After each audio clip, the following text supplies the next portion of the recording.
सिर्फ अल्लाह रसूल की सुनता हूँ। कहते हो मस्जिद चला गया, नमाज पढ़ के आया तो दोपहर का वक्त था। मेरी बीबी कहने लगी इसको को खाना खा ले। कहते हमने कहा खाना खा लो, तो कहने लगा मैंने रोज़ा रखा हुआ, रमज़ान भी नहीं था, नफली रोज़ा रखा हुआ।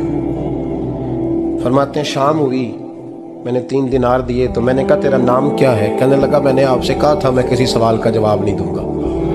कहते वो चला गया। अगले दिन मैं फिर लेने गया उसे, काम कुछ और निकल आए तो लोगों ने बताया वो सिर्फ हफ्ते वाले दिन आता है।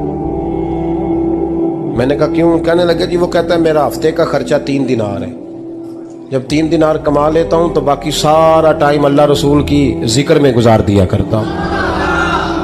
फरमाते हैं अजीब। अगले हफ्ते मैं फिर लेने गया, मैंने पूरा हफ्ता इंतजार किया कि काम उसी से कराना है।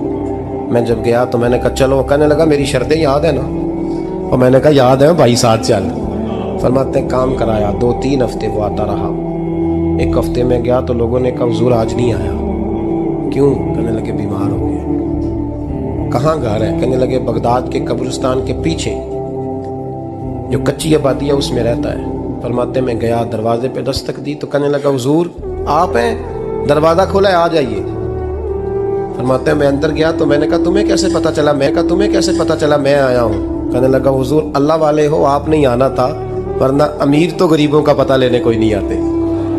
कहते मैं करीब गया तो कहने लगा मैं आपका इंतजार कर रहा था, तेज बुखार है, तप रहा। जेब से कुछ पैसे निकाले, कहने लगा ये पैसे रखने। एक अंगूठी निकाली, कहने लगा हुजूर आज रात को मेरा इंतकाल हो जाएगा, इन पैसों का कफन खरीद के सुबह जनाजा पढ़ के मुझे दफन कर देना, और जब दफन करो तो ये अंगूठी लेके असर के बाद हारून रशीद के पास जाना, आप उसे कहना मैंने मिलना है पर वो आपको टाइम नहीं देगा।